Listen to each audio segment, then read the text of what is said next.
কলকাতার নিমতলা ঘাট স্ট্রিটে অবস্থিত সৌভিক অ্যান্ড জিপাল মেমোরিয়াল ফাউন্ডেশন 2রা অক্টোবর মহালয়ার পূর্ণলগ্নে সন্ধ্যে 6টায় একটি বিশেষ সেবামূলক অনুষ্ঠানের আয়োজন করে। এই অনুষ্ঠানে প্রবীণ নাগরিক এবং বিশিষ্ট ব্যক্তিদের সম্মাননা জানানো হয়। পাশাপাশি আগামী দুর্গাপুজো উপলক্ষে আর্থিকভাবে পিছিয়ে পড়া মানুষদের কিছু নতুন বস্ত্র বিতরণ করা হয়। এই অনুষ্ঠানে উপস্থিত ছিলেন স্বামী সুদর্শনানন্দ মহারাজ, বিচারক শ্যামল সেনগুপ্ত, সিটি কেবলের কর্ণধর তিনকুড়ি দত্ত মহাশয়, বিধায়িকা শশী পাজা, চিত্রশিল্পী অরিজিতা দাস, শিক্ষিকা সঙ্গীতা সেনগুপ্ত সহ অন্যান্য বিশিষ্টজনেরা।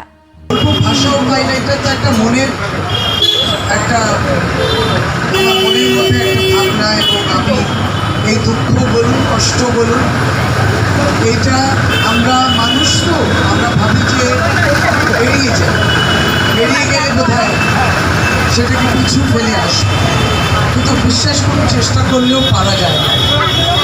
আমার তো মনে হয় আপনারাই শিখিয়েছেন যে দুঃখ হোক কষ্ট হোক সেটা এড়িয়ে গেলে কিচ্ছু হবে না, সমাধান হবে, সেটার সম্মুখীন হতে হবে, সামনে গিয়ে সেই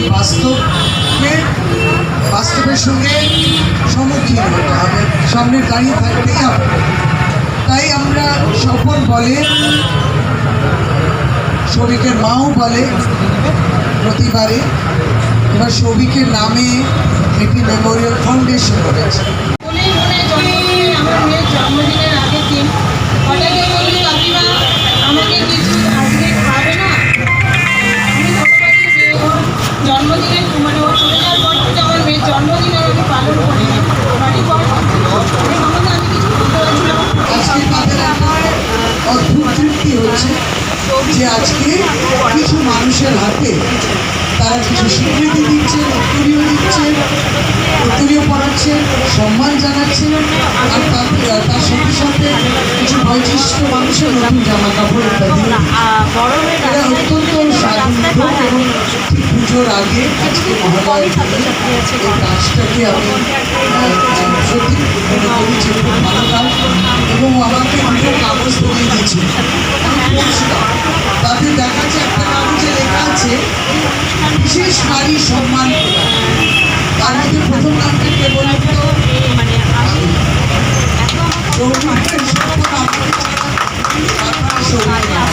শঙ্কর আমার ছাড়া ভালো, আমাকেও সম্মান দিল।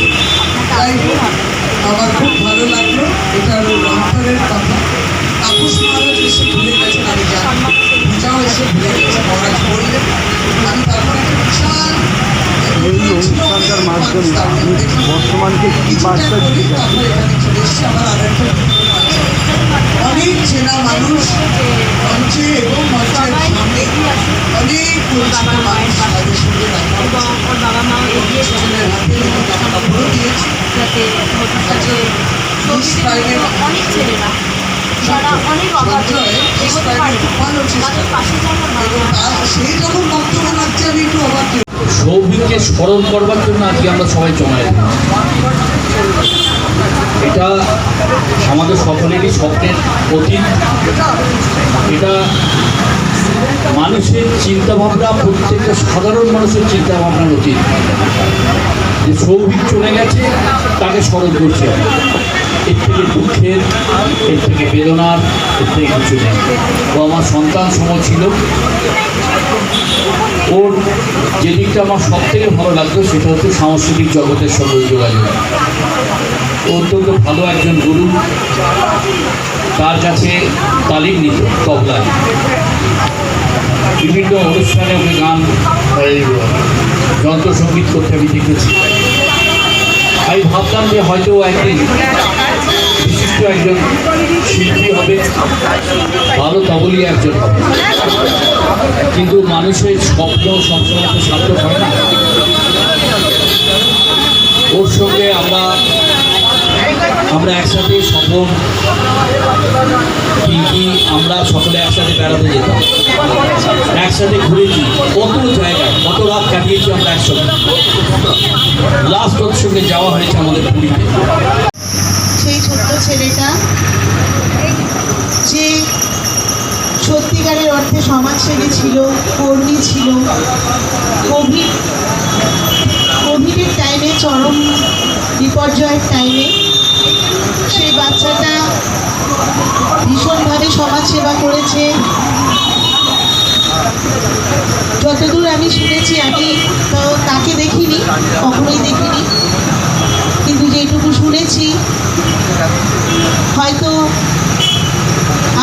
মধ্যে সে নেই, তবুও সে আছে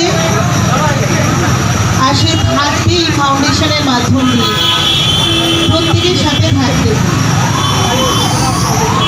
আশা করি, প্রার্থনা করি এই ফাউন্ডেশন, এই Souvik and G Pal memorial foundation যেন প্রকৃত অর্থে সমাজ সেবামূলক কাজের সাথে যুক্ত থাকতে পারে। যে প্রতিশ্রুতি নিয়ে এই ফাউন্ডেশন তৈরি, সেই ফাউন্ডেশনের প্রতিশ্রুতি রাখতে আমরা সবাই যেন একসাথে কাজ করতে পারি, এইটুকুই বলবো, আর কিছু বলার নেই। উত্তর দিয়ে গরমটা নিচে ভাতটাকে দিলে একটু ভালো হয়, সবাই মিলে সবাই সবার জন্য। সুপ্রাদির মতো একজন বিশিষ্ট গায়িকা সন্ধ্যে 6টা থেকে উপস্থিত হয়ে আছে। আর যারা নাম আমরা হয়তো পেছনে থাকে, রাজেশ দাস বিভিন্ন কাজ করে, তারা পেছনে থাকে, মঞ্চে উঠতে যায় না। সেই রাজেশ দাসকেও হয়তো নিজের পরিবারের থেকেও সে আমার অনেক আপন হতে চলেছে, হচ্ছে। সে আমার পাশে যেভাবে দাঁড়ায়, হয়তো চলে যাবে বলছিল, সারাদিন ধরে না খেয়েছিল, কিন্তু তবুও আমার কথায় আটকে গেছে। তাই আমি সঞ্জয়দাকে দিকে কথা বলার জন্য এদের প্রধান গুণ যেটা আমি দেখতে পাচ্ছি, এরা দেখুন এরকম গান দেওয়ার অনেকেই অনেক সবাই, এবং সেক্ষেত্রে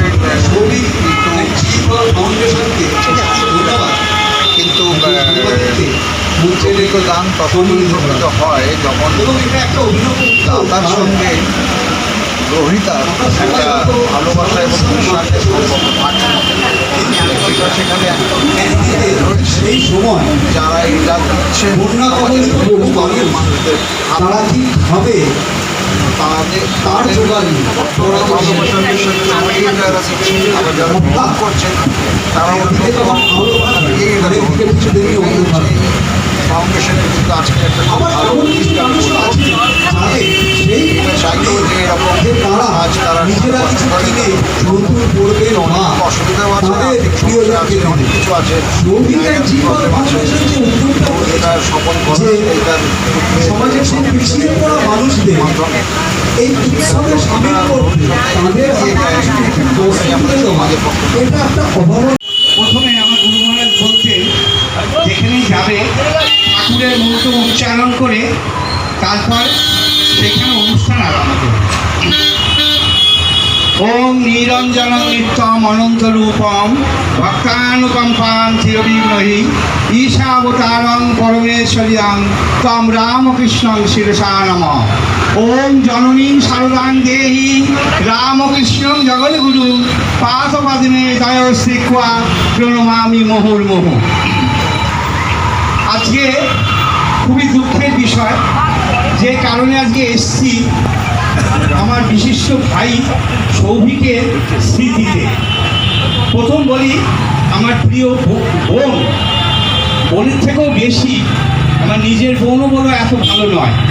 আজ Nimtalaghat street Souvik and T Pal memorial ফাউন্ডেশনের 52তম নিমতলাঘাট স্ট্রিট কলকাতা 6-এর পক্ষ থেকে আজকের এই 2রা অক্টোবর মহালয়ার লগ্নে আর্থিকভাবে পিছিয়ে পড়া মানুষের নতুন বস্ত্র প্রদান এবং নবীন নাগরিক বিশিষ্ট গুণীজনদের সংবর্ধনা জ্ঞাপন অনুষ্ঠান আমরা আজকের এই শুভ সূচনা শুরু করেছি। তাই আমরা প্রত্যেক জনসাধারণের কাছে আপামর যারা সমস্ত পথচারীরা রয়েছেন, আমরা সবাইকার কাছে আবেদন করছি, পথচারী এবং যে সমস্ত এলাকার পল্লীবাসী বৃন্দরা রয়েছেন, আমরা তাদের প্রত্যেককে জানাই আন্তরিক আজকে মহালয়ার শুভ সূচনায় আপনাদেরকে স্বাগত জানাই। আজকে দেবীপক্ষের সূচনা হয়েছে, আপনারা প্রত্যেকেই জানেন। আমাদের দেবী দুর্গা মা কিছুদিনের মধ্যেই আমাদের মধ্যে আবির্ভূত হবেন। মেমোরিয়াল ফাউন্ডেশনের উদ্যোগে আজকে শাড়ি বিতরণ হচ্ছে সৌভিকের স্মৃতির উদ্দেশ্যে। এর আগেও স্বপনদা মনে হয় জল দান করেছিলেন, সেটাই আমি আসতে পারিনি। হ্যাঁ, আচ্ছা, নারী সম্বর্ধনা আজকে দেওয়া হচ্ছে।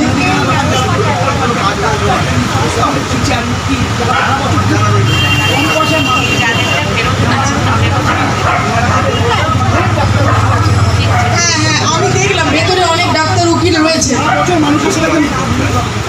একদম খুব ভালো জিনিস। সৌভিককে আমি দেখেছি, সৌভিককে আমি বেশিদিন চিনতাম না, কিন্তু ছেলেটার মধ্যে না খুব ভালো একটা মানে ভালো কাজ করার, ওইটুকু বাচ্চা ছেলে, 20 বছর বয়স মনে হয় ওর ছিল। ও সবসময় একটা সামাজিকমূলক কাজ করতে খুব ভালোবাসতো। আমি দেখেছি ওকে, ভালো তবলা বাজাতো, এবং কোথাও যেখানে কোনো জল দান, কোথাও বস্ত্র দান, কোথাও খাদ্য দান ও কিন্তু করতো। আর আমি এই সব জিনিসগুলো খুব পছন্দ করি।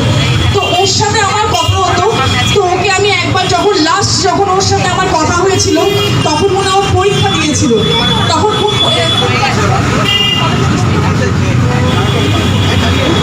আচ্ছা, তখন আমার সাথে ওর দেখা হয়েছিল।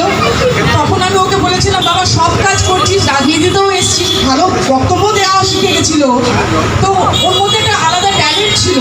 তো আমি ওকে বলেছিলাম সব কিছুর পর কিন্তু তার সাথে ভালো করে পড়াশোনাটা করবি, কিন্তু কারণ বাবা মা আছে, তো বাবা মার নাম উজ্জ্বল করতে হবে, পড়াশোনা দিয়ে কিন্তু এগিয়ে যেতে হবে। পড়াশোনা না জানলে কেউ কিচ্ছু করতে পারে না, যতই যাই করুক, কিছু করুক না কেন। তো বলেছিল, না দিদি আমি ভালো করে পড়াশোনাটা করছি। তবলাটাও খুব ভালো বাজাতে পারতো। আমি তবলার ফেসবুকে ওরা এটা দেখেও ছিলাম, ও তবলা বাজাচ্ছে। তো এত ভালো গুণ থাকা সত্ত্বেও, এত ভালো ভালো কাজ করা সত্ত্বেও, আমি জানি না, আমি একটু ভগবানে বিশ্বাস করি। আমি আমার মা বাবা আমাকে শিখিয়েছে, ভালো যারা কাজ করে, ভালো কর্ম যারা করে, তারা খুব ভালো হয়, ভগবান তাদের আশীর্বাদ করে। হ্যাঁ, কিন্তু আমি জানি না ছেলেটা কিভাবে অকালে চলে গেল। তাই আমার মাঝে মাঝে মনে হয়, ভালো কাজ করলে কি ভালোভাবে বাঁচা যায় না? ভগবান কি তাদের কেড়ে নেয়? তো আমি একজনকে জিজ্ঞাসাও করেছিলাম, যারা ভালো কাজ করে তারা কেন অকালে চলে যায়, তাদের সাথে কেন এত খারাপ হয়? এই সৌভিক পাল, সৌভিকদার বউ, আজকে তাদের একটা মাত্র সন্তান, যাকে দেখে তারা বাঁচতেন, সেই ছেলেটাই চলে গেল। তাদের মনের অবস্থা সেই বাবা মাই জানে, আমরা বুঝতে পারবো না কতটা কষ্ট যখন একটা সন্তান কারো কাছ থেকে চলে যায়।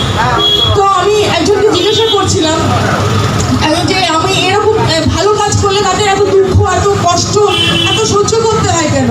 বলে যারা ভালো কাজ করে তারা ভগবানের সন্তান হয়, আর ভগবানের যারা সন্তান হয় না, তারা এই পৃথিবীতে থাকতে চায় না। ভগবান তাদেরকে নিজের কাছে নিয়ে আসে, তাদেরকে তার কোলের কাছে, তাকে ভালোবাসা দেওয়ার জন্য। বাবা মার প্রাপ্যটা ভালোবাসা। সে এবং কর্মকর্তা যারা আছেন প্রত্যেককে আমি আমার আন্তরিক শুভেচ্ছা ভালোবাসা জানাচ্ছি, আগামী শারদোৎসবের শুভেচ্ছা জানাচ্ছি। আর এই যে কাজটি আপনারা করছেন আজকে এই মেমোরিয়াল ফাউন্ডেশনের তরফ থেকে, এটা তো কোনো তুলনা নেই। এবং স্বপন আমার একেবারে মানে ভাই তো বটেই, একেবারে পুত্রসম বললেই হয়। আমি সৌভিককে দেখিনি, কিন্তু তার সম্পর্কে আমি যা শুনেছি এবং আপনাদের যা উৎসাহ দেখে বুঝতে পারি যে ও একটা অসাধারণ মানুষ ছিল।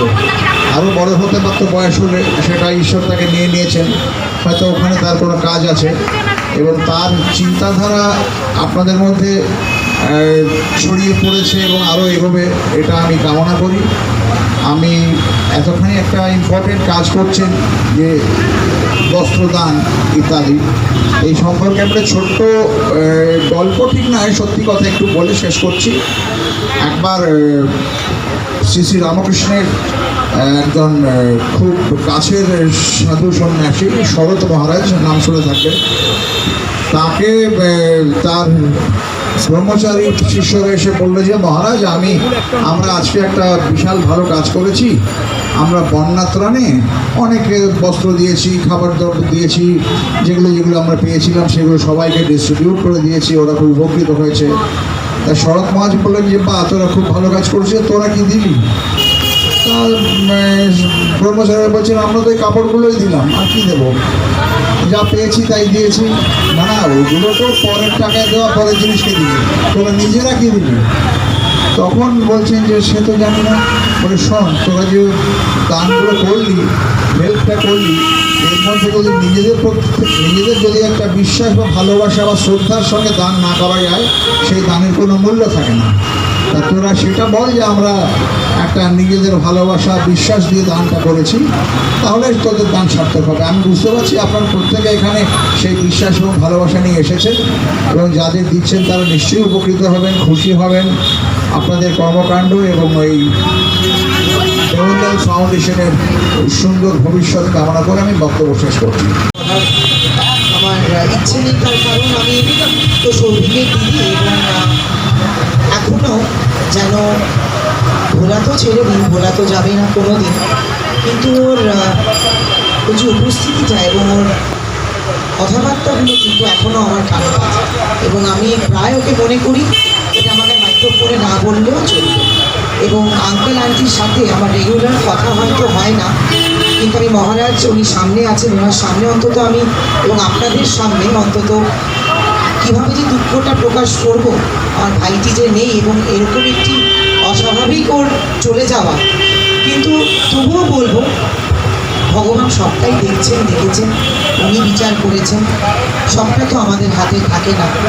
তৎসত্ত্বেও আমি দেখে ভালো লাগছে যে আমার ছোট্ট ভাইটির স্মরণে আজকে একটি অসম্ভব সুন্দর অনুষ্ঠান আপনার আয়োজন করেছেন, এবং এমন একটি অনুষ্ঠান যেটা আমি এখান থেকে বেরোবার সময় সঙ্গে করে নিয়ে যাব, এমন একটি আইডিয়া আপনি আজকে করে দেখাচ্ছেন। আমি কাকু কাকিমাকে বলবো, এই যে অঞ্চলের সকলকে আপনারা দেখেছেন, ছোটো ছোটো তারা কর্মস্থানের সাথে যুক্ত, তারা যে এসে আজকে ছোট্ট পূজার উপহারটি নিয়ে যাচ্ছে, এটা সৌভিকেরই হয়তো, ওর যে মাথা থেকে একটি আইডিয়া যা বেরোতো, আমার সাথে তো সবই বলতো, প্রায় আসতো আমার বাড়িতে, তখন আমি পৌরপ্রতিনিধি হইনি, তখন থেকেই সম্পর্ক। এত ভালো ছেলে, এত গুণী, হঠাৎ খবরটি আসে যে ও সিরিয়াস। আমি অবাক হই যে কী এমন ব্যাপার, হতো সিরিয়াস হলো এমন কি ব্যাপার, আমরা একটা একটু চমকে গেলাম। তার কিছুদিনের মধ্যেই আমি এটা শুনলাম, এবং আমি সত্যি বলবো, মানে ভগবানকে খুব ডেকে বলেছিলাম যে কী হলো, এটা বাঁচিয়ে দিতেই হবে, এমন একটি অ্যাক্সিডেন্ট কিন্তু হয়ে গেছে, ওটা ঠাকুরের বিচার। আমরা মানুষ, আমাদের সবটা জানা নেই, মহারাজের সামনে আধ্যাত্মিক দিকটা উনি যতটুকু বলেছেন আমরা সেটাই মেনে চলব, এবং সকলকে আপনাদের সকলকে বলি সবসময় সৌভিককে মনে রাখবেন, এবং এরকম ছোটো ছোটো অনুষ্ঠান কিন্তু আপনারা করতে থাকবেন, আমরা কিন্তু আসবো, এবং আমি ওর দিদি হিসেবেই আজকে এসেছি, এবং আপনাদের মাঝে থেকে আমার ভীষণ ভালো লাগছে। এখান থেকে জানেন আমার একটি বস্ত্র বিতরণ অনুষ্ঠান আছে বলে, সৌভিককে মনে রেখেই কিন্তু আমি অনুষ্ঠানটি করবো ঠিক করেছি। এখান থেকে বেরিয়ে গিয়ে আমি যখন আমার ওখানে বস্ত্রগুলি দেবো প্রায় 1000 মানুষকে, আমার কাছে তখন মূল কথাটাই মনে হয়, কারণ আমার সব প্রোগ্রামেও আসে, এবং এসে থাকা বিশেষভাবে দিদি কী করতে হবে কী না করতে হবে, মাঝে মাঝে এমনও বলতাম, বাবা তুই চুপ কর, দাঁড়া একটু, তারপর আমরা নয় চল চাটা খেতে যাবো, এরকমও দিন গেছে। তো আর্থিক সম্পর্কটাই আসল। সৌভিক তুমি যেখানে থাকো খুব ভালো থেকো, সবসময় তোমার সাথে আছে, তোমার বাবা মা এই অনুষ্ঠানের পরে তোমায় মনে করেছে। সুন্দর করো বিদায়ের ক্ষণ, মৃত্যু নয়, ধ্বংস নয়, নহে বিচ্ছেদের ভয়, শুধু সমাগম, শুধু সুখ হতে স্মৃতি, শুধু ব্যথা হতে গীতি, তরি হতে দিন, খেলা হতে খেলা শান্তি, বাসনা হইতে শান্তি, নভ হতে দিনান্তের নম্র পর, করুক মাথার পর, আখি পরে ঘুম, হৃদয়ের পত্র ফুটে, গোপনে উঠুক ফুটে, উষার কুসুম। আরতির শঙ্খ রবে, নামিয়া আসুক তবে পূর্ণ পরিণাম, হাসি নয়, অশ্রু নয়, উদার বৈরাগ্যময়, বিশাল বিশ্রাম। প্রভাতে যে পাখি সবে গেয়েছিল কলরবে, থামুক এখন। প্রভাতে যে ফুলগুলি জেগেছিল মুখ তুলি, মধুক নয়ন। প্রভাতে যে বায়ুদল ফিরেছিল সচঞ্চল,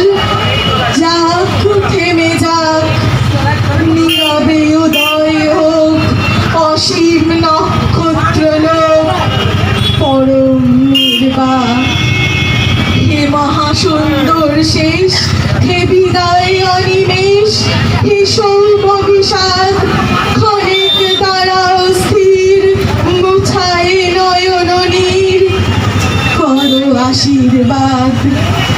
ক্ষণিক দাঁড়াও স্থির, পদতলে নমিশির, তব যাত্রা পথে নিষ্কম্প প্রদীপ ধরি, নিঃশব্দে আরতি করি, নিস্তব্ধ জগতে নিঃশব্দ আরতি করি, নিস্তব্ধ জগতে। মানসী বসুর রিপোর্ট, চেতনা বার্তা। জেগে থাকে, জাগিয়ে রাখে।